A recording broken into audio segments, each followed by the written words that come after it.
వెయ్యేళ్ల నాటి ఆ ఆలయం చుట్టూ రంధ్రాలు. ఎందుకో ఇప్పటికీ అంతు చిక్కడం లేదు. వందల ఏళ్ల క్రితమే అబ్బురుపరిచే సాంకేతిక పరిజ్ఞానంతో నిర్మించిన ఆలయం. అక్కడ అణువణువు అంతు చిక్కని రహస్యమే. ఆ విశేషాలు ఇప్పుడు చెప్పుకుందాం. అత్యంత ప్రాచీన ఆలయాల్లో తంజావూరు బృహదీశ్వర ఆలయం ఒకటి.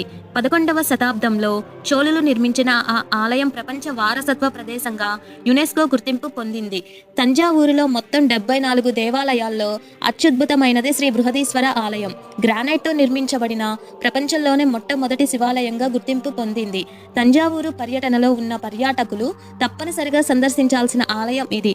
ఈ దేవాలయాన్ని వాస్తు, ఆగమ శాస్త్రం ప్రకారం నిర్మించారు. ఇక్కడ ప్రధాన దైవం శివుడు అయినప్పటికీ ఆలయ గోడలపై సర్వదేవతల విగ్రహాలు ఉంటాయి. వాటిలో దక్షిణామూర్తి, సూర్యుడు, చంద్రుడు విగ్రహాలు పెద్దవి.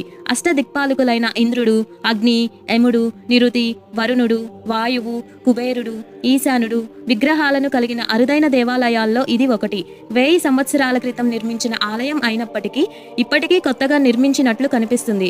భారతదేశంలోనే అతిపెద్ద శివలింగం ఉన్న శివాలయం ఇది. 13 అంతస్తులతో నిర్మితమైన ఈ ఆలయ నిర్మాణానికి ఉక్కు, సిమెంటు వాడలేదు. నిర్మాణం మొత్తం గ్రానైట్ రాయితోనే జరిగింది.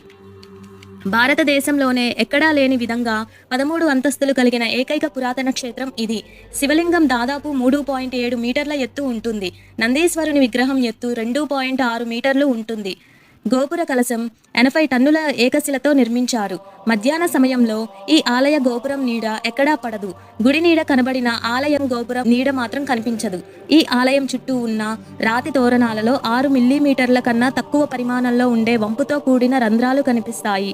ఈ రంధ్రాలు ఎందుకు పెట్టారనే విషయం మాత్రం ఇప్పటికీ ఎవరికీ తెలియదు.